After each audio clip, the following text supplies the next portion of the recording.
আল্লাহ আল্লাহ করে। আল্লাহ আল্লাহ করে? কারা? মুসলমানে। তাই? গরু আছে? বাংলাদেশে বাংলাদেশে গরু আছে? গরু, হ্যাঁ। সে খাতি খাতি আর গরু নাই। গরু সকাল মুসলমানে খাওয়া দাওয়া নেই খাওয়া। তাই? তুমি দেখছো? এই দেশে এসে 3 বার গেলাম বাংলাদেশে, তাই? আমাকে বাড়িতে। কেনা কেনা আছে তোমাকে বাড়ি? দেবরদা আসতে চাও এসে মিষ্টি মারো দেখা বাড়ি নাই 1 মাস পরে ছেলেরা ফোন করছে যে বাবা উঠে গেছে। তাই? আসতে তবে এই দেশে এসে 3 বার গেলাম বাংলাদেশে। ও দিদিমা, হ্যাঁ তাই হুকাল্লা না কি যেন কয়? হ্যাঁ, বা এই মুসলমানরা যেন কি কয়, হুকাল্লা না কি যেন? ওই হুকাল্লা হুকাল্লা ওই দুপুরবেলা নামাজ পড়ে আর সন্ধ্যেবেলা কি কয়? কি কয়? আল্লাহ আল্লাহ করে, নামাজ পড়ে।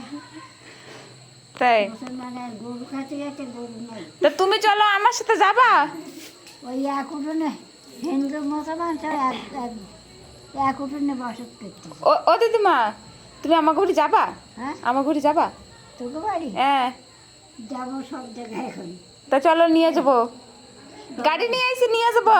ধামে গেলাম, ঠাকুরনগর গেলাম, জয় বাংলায় আমাকে বাড়িতে 3 বার গেলাম। আবার এক ভাগ্নের মেয়ে নিয়ে গেছে 68 বাড়ি তখন। তাই? তো ওরাই নিয়ে গেছিল, আইছিল তো বেশ সময় আইছিল। বিচারে বিয়ের সময় আইছিল? তোমার মনে আছে? 68 বাড়ি আসে মাঝে তা আমি কেন, আমারে চেনছো? ভাগ্নের মেয়ে। ও দিদিমা, আমারে চেনছো? হ্যাঁ, আমারে চেনছো? ওদের তো আগে তো দেখিনি কোনোদিন, আজকে দেখছি। আমারে তুমি দেখো নাই? মনে নেই আমার, কেন, আমি চঞ্চলার দিদি না? চঞ্চলার দিদি আমি। এবার চেনছো? হ্যাঁ সন্তানের দিদি তো তুমি। তাই ঘুমাও তুমি।